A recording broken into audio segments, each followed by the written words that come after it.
Caitlin Clark posted an Instagram story recently, and fans immediately started speculating. Some saw it as a subtle signal, a possible playoff return. Others interpreted it as frustration, maybe even a quiet jab at the Indiana Fever for cutting her season short. But the loudest reaction? A wave of excitement and theory crafting that this was it. Clark was heading to Unrivaled. After months on the sidelines, fans figured she'd be itching to play. And, to be fair, there are compelling reasons why that idea took off. But here's the truth. She's not doing it. And the reason why she's far more likely to go a different route, is hiding in plain sight. Stick around for the full story, and by the end, you'll see why skipping Unrivaled isn't just smart, it's the best possible move. First, hit that like button if you believe we'll see Caitlin Clark back on the court before the 2026 WNBA season. Now, let's break it all down. At first glance, the Unrivaled route does seem logical. No way Caitlin Clark rolls into next season ice cold. 8 or 9 months without high-level basketball. That's just not realistic. Sure, the time off might help her mentally reset, but she'll need reps. She'll need rhythm. And Unrivaled checks several boxes.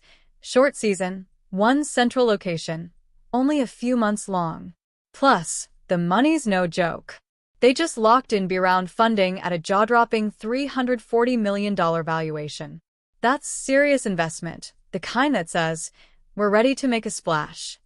And with that kind of cash in hand, it's not crazy to think they'd throw a major offer her way. Honestly, if there's no collective bargaining agreement in place, Unrivaled will definitely shoot their shot. Landing Caitlin would instantly spike their viewership, attract sponsors, and explode revenue. It could even position the league to challenge the WNBA, especially if it eventually transitions to 5-on-5.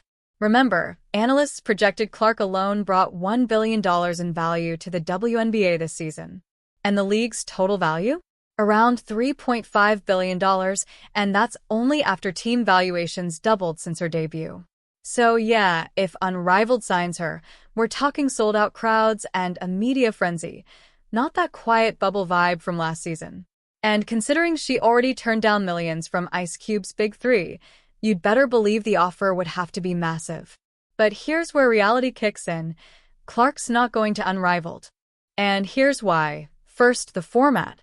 It's 3-on-3, physically demanding, tough on the body, and prone to injuries.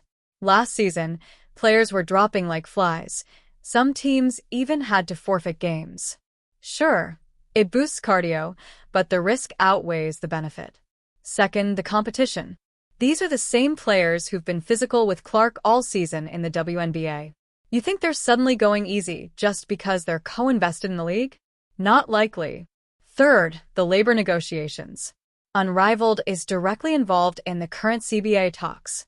And you've got Brianna Stewart and Nafisa Collier playing both sides, running Unrivaled while representing the players' union. That's a conflict of interest, and Clark's staying far away from that drama. Fourth, her brand. Caitlin Clark's entire image is built on elite competition, not gimmicks.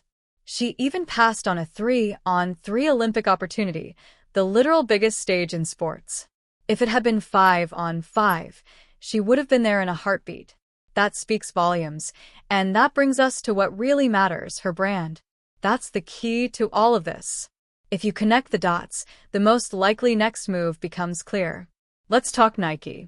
They finally unveiled her signature logo, and everything points toward a shoe release in May 2026, just in time for the WNBA season. I haven't been thrilled with how slowly Nike's moved on this. They clearly waited to give Aya Wilson's shoe space, but now, Caitlin's moment is coming. And here's the bigger picture. Caitlin Clark isn't just a WNBA star, she's a global brand. And Nike? Same thing.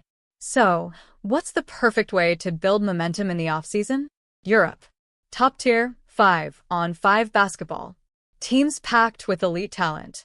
Fenerbahce alone has featured stars like Gabby Williams, Jonquil Jones, Emma Meesman, and Dominique Malona. Imagine Nike hyping her up across Europe, billboards, ad campaigns, packed arenas. She stays sharp, builds her brand, and avoids the messy CBA situation. Prestige, exposure, competition, it all lines up. It's the same global playbook we've seen before. Ronaldo in Saudi Arabia, Messi in Miami, Beckham in LA. Sure, Caitlyn won't get quite those paychecks, but the model is identical. Grow your global brand. Bring the hype back home. And for the WNBA, this is the dream scenario. A healthy, highly visible Caitlin Clark returning to the league right as her signature shoe drops.